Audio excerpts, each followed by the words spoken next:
Graças, paz, abençoados. Louvado seja Deus, o Deus de toda a criação, Deus que criou os céus, a terra, tudo que existe, o Deus que predestinou, o Deus que elegeu, o Deus que selecionou um povo seu e nos deu a capacidade, o dom de andarmos em boas obras. Esse é o Deus que nós apresentamos, servimos, o Deus de toda graça. Não é o Deus de toda a lei não, viu?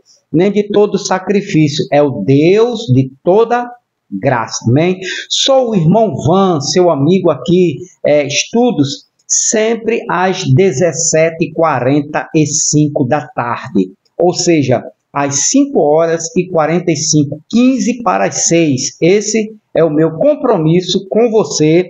E espero que possa estar lhe ajudando, abrindo o seu entendimento, fazendo você entender, né, o conhecimento, o caminho da graça, da libertação. O homem só é liberto quando ele conhece o Evangelho da graça de Cristo Jesus. Amém? Então, por exemplo, aqui, ó, olha só o exemplo. Eu estou falando sobre o pecado. A você, o mais novo, a mais nova inscrita do canal, bem-vindo, bem-vinda, né? Deus continue te abençoando e te usando para levar o Evangelho da graça de Cristo Jesus. Irmãos, apenas um ponto aqui, uma observação. Eu estive ontem com a minha esposa no comércio aqui na capital João Pessoa e eu encontrei um rapaz que estava, né, lá no comércio com a Bíblia aberta, lendo lá, e eu perguntei a ele: você é cristão há quanto tempo? E ele disse: desde o ventre de minha mãe. Você congrega onde? Aí ele disse: na Assembleia de Deus. Amém, glória a Deus. Aí eu disse: o senhor sabe, o senhor já ouviu falar sobre o pecado? O senhor tem pecado? Nós temos pecado? A igreja tem pecado? Ele disse: claro que sim. Claro, quem diz que não tem pecado, né, é enganoso e a verdade não está nele, é mentiroso, né? E Jesus disse para aquela mulher: quem não tiver pecado, atire a primeira pedra. O senhor quer dizer o que com isso? Aí eu disse: não, eu quero dizer ao senhor, a você, né, que a igreja não tem pecado, porque aquele que tem pecado não faz parte com Deus. Se Deus não limpou na cruz com seu sacrifício e o seu sangue, quem é que pode, né, ser limpo do pecado? Aí ele diz: não, o senhor é um herege, o senhor faz parte de que seita? Veja que os pastores, né, ou se fazem de besta, de doido, para não entender a verdade que está escrita, que está estampada nas Escrituras, ou realmente eles não entende, não chegou ainda o conhecimento, né, ao seu entendimento, não chegou o entendimento, a revelação da graça. Por exemplo, olha só, eu citei isso aqui, mais ou menos o meu estudo, eu falei para ele, olha só, a gente conversou um pouquinho, mas deu tempo, ele ficou, eu acredito que ele ficou duvidoso, no mínimo ele ficou curioso sobre o que eu vou falar aqui. Eu disse a ele, eu peguei o texto de João aqui, ó, capítulo de número 1, versículo de número 29, e li para ele. Eu disse: olha só, capítulo 1, versículo 29, eu disse: no dia seguinte, ele lendo na Bíblia dele, João viu Jesus caminhando em sua direção e disse: vejam, aí está o Cordeiro de Deus que tira o pecado no mundo. Eu perguntei para ele, eu disse: pastor, isso foi antes de ontem, aqui na capital João Pessoa. Eu disse: pastor, João viu Jesus que vinha em sua direção para ser batizado por João, e João disse: eis o Cordeiro de Deus que tira o pecado do mundo. João estava se referindo ao Cristo na cruz, e o Cristo que iria morrer e ressuscitar, e com o seu sangue iria tirar o pecado do mundo. Aí eu disse: olha o verbo tirar, né? O verbo tirar. Eu disse a ele: no contexto, pastor, no contexto de João 1,29, o verbo grego aqui para tirar, né, é airo, que vem de um verbo grego, que significa o Cordeiro de Deus que levou embora, carregou, destruiu, matou, removeu o pecado. Eu disse, pastor, se o senhor tiver um pouquinho de conhecimento do grego como eu, o mínimo básico dos básicos, o senhor vai ler em qualquer léxico grego, em qualquer dicionário grego, e esta palavra tirar aqui, o Cordeiro de Deus que tira o pecado do mundo, então tirar, está lá uma palavrinha no grego chamado airo, que quer dizer levar embora, carregar, destruir, matar, remover o pecado. Então Jesus removeu o pecado, Jesus levou embora o pecado, Jesus destruiu o pecado, Jesus matou o pecado, Jesus carregou o pecado. Eu disse, mas tem mais uma colocação, mais um texto, pastor, que eu quero lhe apresentar. Aí apresentei para ele, 1 João, aqui, né, capítulo 3, e o versículo de número 5. Olha só, capítulo 3, versículo de número 5. Eu disse, olha, pastor, em 1 João capítulo 3, versículo 5, corrobora com João capítulo 1, versículo 29. João, aqui é o mesmo João, né? É o João conhecido como João Evangelista, né? E é o João também do Apocalipse. Eu disse, João também, em suas cartas, ele, na primeira carta de João, ele também vai dizer a mesma coisa. Ele diz o seguinte, pastor, e vocês sabem que ele, se referindo a Cristo Jesus, se tornou homem, carne, né, a fim de poder tirar os nossos pecados, e nele não há pecado. Ou seja, para tirar, aparece o mesmo verbo grego, airo, que também aqui significa ele se manifestou, se transformou em carne, se manifestou em carne e sangue para levar embora, carregar, destruir, matar, remover, pastor, o verbo grego é remover, né, os nossos pecados, ou o nosso pecado. Aí ele disse, não, mas isso aí, ou seja, eles continuam insistindo, teimando, por quê? Porque não é o pastor superintendente ou o dono, pastor, o dono da instituição que está doutrinando, é uma outra pessoa, e eles não recebem, não acham, digo, bom, mas deixa eu falar mais um pouquinho sobre o pecado, sobre o sacrifício de Cristo, que foi suficiente para remover, para tirar, para apagar, para matar, para destruir, né, o pecado. Aí eu fui lá para Hebreus, capítulo de número 10. Olha, pastor, então vamos para Hebreus, capítulo de número 10, e o versículo de número 12, que diz o seguinte, Hebreus 10, 12, mas quando esse sacerdote entregou-se a si mesmo a Deus pelos nossos pecados, pastor. Ele se entregou pelo pecado de seu povo, como um único sacrifício de uma vez para sempre. Não há mais necessidade de sacrifício de homem nenhum. Não há mais necessidade do Senhor ficar se sacrificando, jejuando, tomando pãozinho com suco, dando dízimo para ser santo, para não enganar a Deus, de guardar um dia qualquer, seja sábado, domingo, segunda, terça, feriado, Natal, Ano Novo, festa junina. Não guarde isso, pastor. Isso não serve para os filhos de Deus que estão na nova aliança. Mas quando este sacerdote entregou-se a si mesmo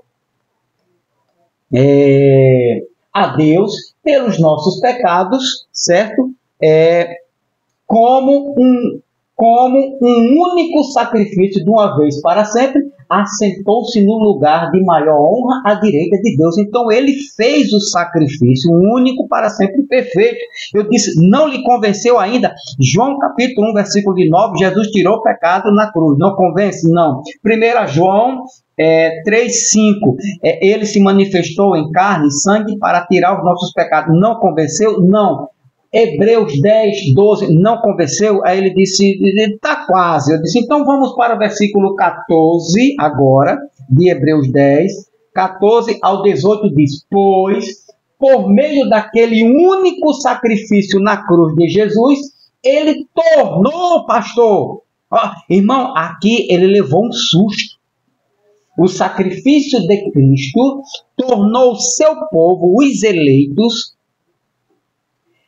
perfeitos para sempre, aos olhos de Deus, todos quantos Ele está santificando com a palavra agora, não é com o sangue, mas é com a palavra. Nós somos santificados não pelo sangue, mas com a palavra que lava a nossa mente da sujeira, da nojeira, da perversidade, da crueldade, da maldade, do engano religioso, pastor. Pois, por meio daquele único sacrifício na cruz, lembra, pastor, o sacrifício de Cristo? Lembra João 1,29? Lembra 1 João 3,5? Agora lembra Hebreus 10,12? Agora o 14, pastor? O único sacrifício, ele tornou perfeitos para sempre os filhos de Deus. Agora, pastor, agora o versículo 15, vamos até os 18. O 15 agora, pastor, vamos para o 15. Irmãos, ele ficou encantado com esta mensagem. Versículo 15, aqui. Versículo 15. E o Espírito Santo também testifica que isso é assim, é verdade, que ele disse.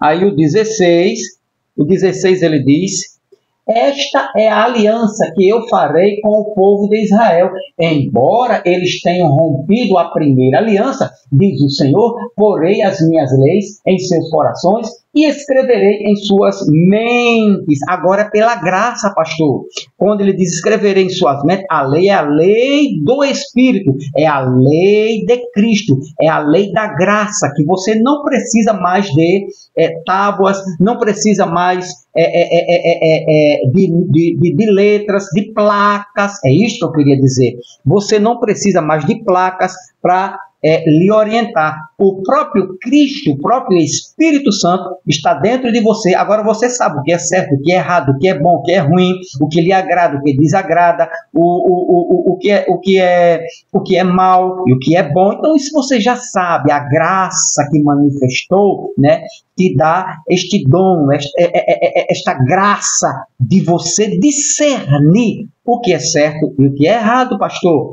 Aí eu disse, agora vamos continuar, 17, e depois ele acrescenta: nunca mais me lembrarei dos seus pecados. Está vendo aí, pastor? Mas na Santa Ceia, quem tem pecado, levanta a sua mão. Quem pecou que não deu dízimo, né? A mentira da religião, a 10ª parte que é dinheiro. Isso é um engano, isso é uma mentira, é descabível, isso é uma doutrina fake dentro da religião. É pedir dinheiro, dízimo como dinheiro. Isso não existe, não está na Bíblia. Então, nunca mais me lembrarei dos seus pecados. Na Santa Ceia, lembra.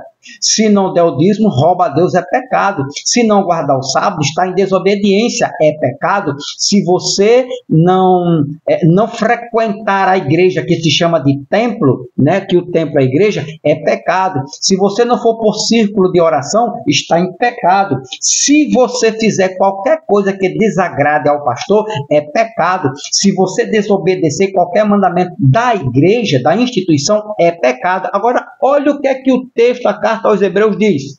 E depois ele acrescenta: nunca. O que é nunca, pastor? Nunca mais me lembrarei dos seus pecados, nem das suas maldades. Ou seja, agora, pastor, o sacrifício de Cristo anulou, o sacrifício de Cristo levou, carregou, levou embora, destruiu, matou, removeu o pecado de seu povo. Agora o 19, pastor.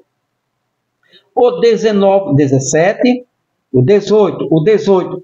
Ora, onde os pecados já foram perdoados, foram ou não foram, pastor? Irmão, sinceramente, ele calou-se. Diante de mim? Não. Diante das Escrituras. Ele ficou calado, pensativo. Olha que ele é um assembleano, né? E daquele radical, em pleno meio-dia, manga comprida e gravatinha e uma Bíblia aberta diante do comércio, para dizer que é santo e tal, e lá vai. A gente releva isso aí, que eu já passei por isso também, mas a graça liberta. Aí eu disse: olha, pastor, 18, ora, onde os pecados já foram perdoados na cruz, de uma vez para sempre, pastor. Por que o senhor tem que pedir perdão, né? Quando o senhor comete algumas coisas, algumas falhas, alguns erros, ao pastor vai lá na frente, irmão, eu quero pedir perdão, porque eu fui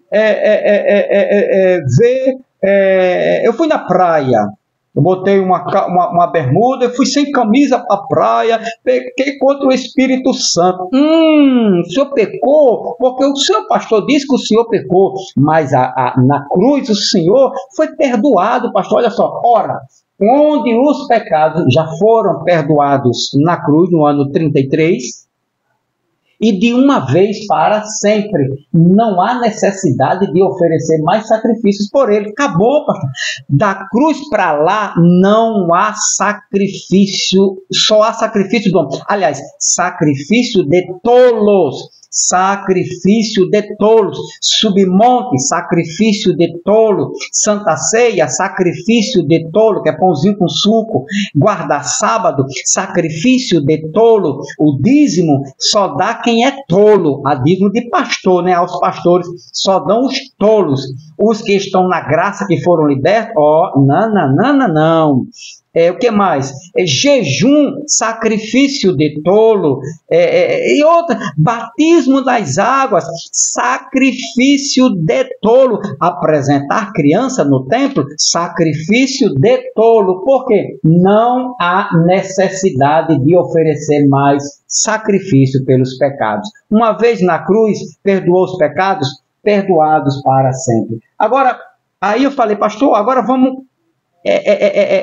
quitar, você vai ver Jesus quitando a nossa dívida de uma vez para sempre. Capítulo 9 de Hebreus, e o versículo de número 26 e 28. Olha o 26, Hebreus 26, que diz, presta bem atenção, leia aí, pastor, e ele lendo, o olho já desse tamanho já.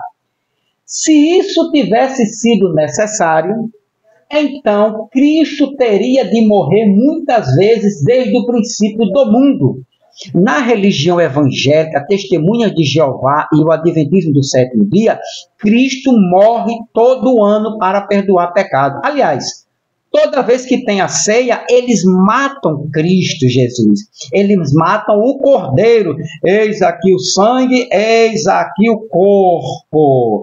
Quem está sem pecado agora, participe do sangue e do corpo de Jesus. É assim, não é? Eu fiz muito isso. Mas olha o que é que o texto diz. Se isso tivesse sido necessário, então Cristo teria de morrer muitas vezes desde o princípio do mundo. Mas não quando chegou o tempo certo para eles. Ele veio uma vez por todas, a fim de afastar para sempre o poder do pecado mediante o sacrifício de si mesmo. Assim, de afastar, de tirar, de levar embora, de carregar, de destruir, de matar, de mover para sempre o pecado do seu povo. Aí, o 28, olha o 28. Assim também, Cristo morreu uma vez só, como uma oferta pelos pecados de muitos, dos eleitos, de toda a humanidade. Não. De todo ser humano. Não.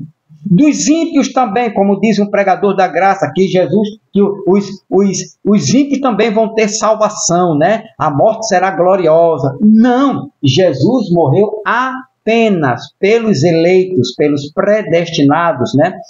Pelos seus selecionados. Assim também, Cristo morreu uma vez só como uma oferta pelos pecados de muitos. E ele virá de novo, porém não para tratar dos nossos pecados. Não vai mais tirar pecado de ninguém, porque já tirou novamente. Dessa vez, ele virá trazer salvação a todos quantos estão pacientemente esperando por ele. Ou seja, ele voltou no ano 70 para levar os seus escolhidos, o seu povo, os seus eleitos daquela época, o qual ele prometeu que voltaria no ano 70. No ano 33, ele disse, não passará esta geração, né? Então aqui eu vou continuar sobre o pecado, mas ele voltou aqui e levou este povo, né? O qual estava na promessa a Deus, Mateus capítulo 24, versículo de número 34, ele diz, versículo de número Mateus 24, deixa eu ver aqui, Deixa eu ver aqui. 24. Depois, finalmente, ele enviará. Agora aprenda a lição da figueira. Da mesma forma, do vez puder.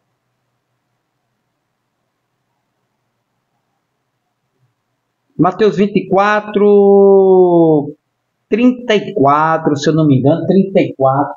Bom, mas ele diz, não passará esta geração, né, até que todas as coisas aconteçam, então, finalmente, esta era chegará ao fim. Esta era, pastor, é a era dos judeus, que terminou, que concluiu, né, em 70, que é um aion, uma era, um aion, né, um período de tempo determinado. Teve um princípio e teve um fim no ano 70, com o sinal a queda do tempo. Então, Jesus tirou o pecado do seu povo. Agora, no próximo estudo, né, agora não estou me referindo ao pastor, estou me referindo agora a você, aqui do canal Metanoia da Graça. Bem-vindo! No próximo estudo, nos contextos de João 1, 29 e 1 João 3, 5, vamos lá, João, né, 1, 29, aqui, ó. No dia seguinte, João viu Jesus caminhando em sua direção e disse, vejam, aí está o Cordeiro de Deus que tira o pecado do mundo. Então, tira o pecado do mundo. Tira, airou, arranca, leva, mata, remove. Ele fez, então, ele arrancou, tudo verbo passado agora. Ele levou embora, ele carregou, ele destruiu, ele matou, ele removeu. Este é o verbo grego, airou. Aí, quando você vem para cá também, 1 João, capítulo 3, e o versículo de número 5, olha só, olha que maravilha. E vocês sabem que ele se tornou homem a fim de poder tirar, airou, os nossos pecados, e que nele não há pecado. Então, vou falar aqui, né, esta palavrinha, como é que está lá no grego, e o verbo grego, o que é que significa, né? Jesus tirou o quê, né? Da lei. O que é que Jesus tirou para que os seus filhos não fossem condenados? Porque pecado nós temos, pecados nós cometemos. E o que é que Jesus realmente tirou, né? A força que estava na lei. O que é que Jesus arrancou? O que é que Jesus tirou? Quer saber? Por que que nós não somos mais, temos pecados e não somos mais condenados? Quer saber? Próximo vídeo, próximo estudo, fica comigo, deixa teu like, olha, tá assistindo? Não esquece, aperta lá o like, que é aquela mãozinha assim, e não é inscrito, você vai lá e seja inscrito, faça a sua inscrição, ajuda aqui este canal Metanoia da Graça a crescer e esta mensagem espalhar para a glória de Deus. Um abraço a todos. Que Deus continue nos abençoando. Você que foi um escolhido, um predestinado, em você não habita mais condenação do pecado nenhum. Paz do Cristo eterno.